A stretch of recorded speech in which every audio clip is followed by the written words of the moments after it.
ये देखिए दोस्तों, ये मकई का लारो है, कोई भूसा नहीं है और इसमें दाना भी नहीं मिला हुआ है, लेकिन ये किस प्रकार से खा रही है देखिए। तो वीडियो को पूरा देखिए और पूरा आपको समझ में आएगा कि कमज़ोर बकरी।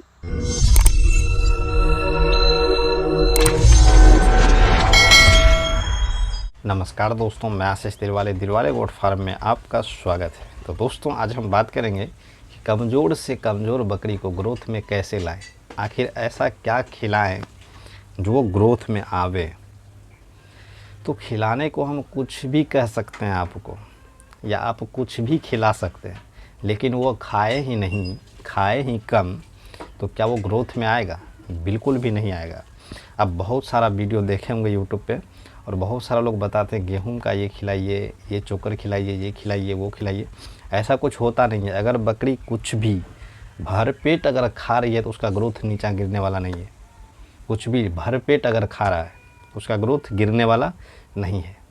जैसे मैं दिखाता हूँ आपको, देखिए मैं क्या खिला रहा हूँ। मैं जो खिला रहा हूँ ये देखिए, मकई का लारो है और इसमें दाना भी नहीं मिला हुआ। देखिए कितने मज़े से खा रही है। तो बताइए, ये इसको मकई का लारो खिला के अभी हम रख रहे हैं, थोड़ा मजबूरी है, इतना खिला के इसको रख रहे हैं, पानी पिला रहे हैं। तो ग्रोथ जितना है, ये ग्रोथ ठीक है। जिस अनुसार से हम चारा दे रहे हैं इसका ग्रोथ ठीक है और स्वस्थ है, बीमार नहीं है। चलिए, ये चीज़ तो आप देख लीजिए, कुछ भी खिला करके हम ग्रोथ कायम रख सकते हैं। हाँ, बशर्ते उसको भरपेट खाना चाहिए। अगर वो भरपेट नहीं खा रहा है तो उसका ग्रोथ ऑटोमेटिक घटेगा ही घटेगा। ठीक है। अब उसका ग्रोथ को बरकरार कैसे रखें, उसके लिए तो आपको भरपेट चारा खिलाना होगा, लेकिन वो खा नहीं रही है। क्या करना है, आप शुरू से देखते रहिए, स्किप वीडियो नहीं कीजिएगा तो आपको सब कुछ समझ में आएगा कि हम कहना क्या चाहते हैं, तभी आपको समझ में आएगा। तो देखिए, सबसे पहले आप उसका डिवॉर्मिंग कीजिए। ठीक है, डिवॉर्मिंग कीजिए। मैं ये नहीं कह रहा हूँ कि आप ये खिलाइए, वो खिलाइए, वो खिलाइए, ऐसा मैं कुछ नहीं कहने वाला हूँ। ठीक है, आप अगर 3 महीना तक इस बात को देख लिए करके जो मैं कह रहा हूँ, आप 90% देखिएगा कि नहीं, 1 लाख गुना अच्छा है, बेटर है। सबसे पहले आप उसका डिवॉर्मिंग कीजिए। ऐसे बकरी जो लग रहा है कि आपको ग्रोथ नहीं हो रहा है, बिल्कुल सा कमज़ोर हो सा गया है, सबसे पहले देख लीजिए कहीं वो बीमार तो नहीं है, टेम्परेचर डाउन तो नहीं है, बुखार तो नहीं है, ये सब आप देख लीजिए, कुछ भी नहीं है।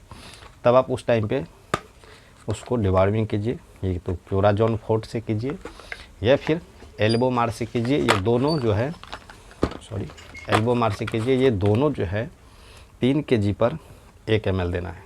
3 kg पर 1 ml, 3 kg बॉडी वेट पर 1 ml। इससे ज़्यादा देने के बाद लीवर पे असर होता है, इसलिए 3 kg पर 1 ml ही देना है।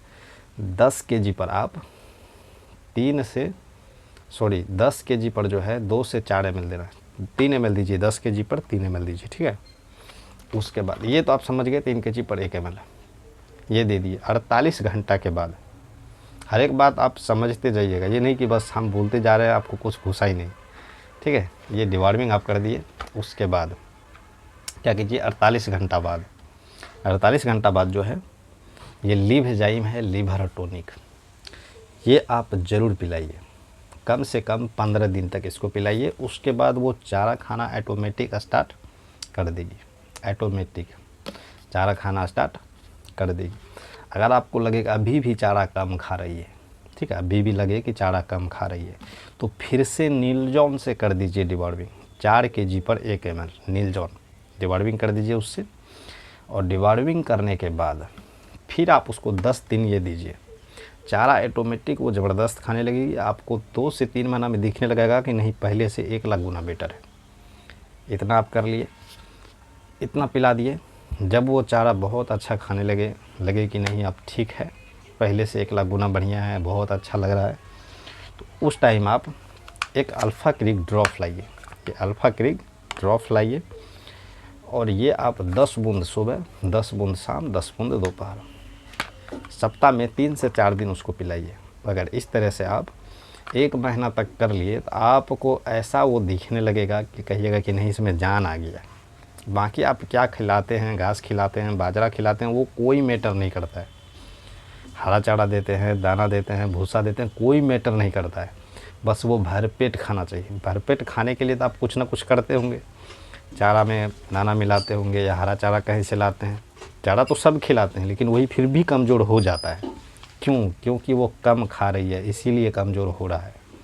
ठीक है, आपको ये ध्यान देना कि ये खा भरपेट रही है कि नहीं रही है। अगर भरपेट खाएगा तो कमज़ोर होगा ही नहीं। मेरा मानना ये है, और मैं 2.5 साल का एक्सपीरियंस से भी बता रहा हूँ, जो बकरी कम खाती है वो कमज़ोर उसको होना ही होना है, ग्रोथ घटना ही घटना है। आप छोटे बच्चों में देख लीजिए, चारा कम खाता है, धीरे धीरे ग्रोथ घटना स्टार्ट हो जाता है।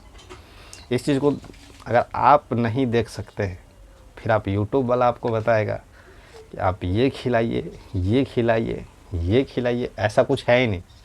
आप जो खिलाते हैं बढ़िया खिलाते हैं, आप जो भी खिलाते हैं ये सोच के खिलाते हैं ना जी कि भरपेट खाइए, लेकिन वो खाए ही नहीं तो क्या ग्रोथ हो जाएगा? नहीं होगा। आपको ये ध्यान देना कि ये भरपेट खाता है कि नहीं खाता है। अगर नहीं खाता है तो उसका इलाज कीजिए, जब भरपेट खाएगा तो उसका ग्रोथ ऑटोमेटिक बढ़ जाएगा। ठीक है, तो बकरा के लिए मैं नेक्स्ट वीडियो में लेके आऊँगा।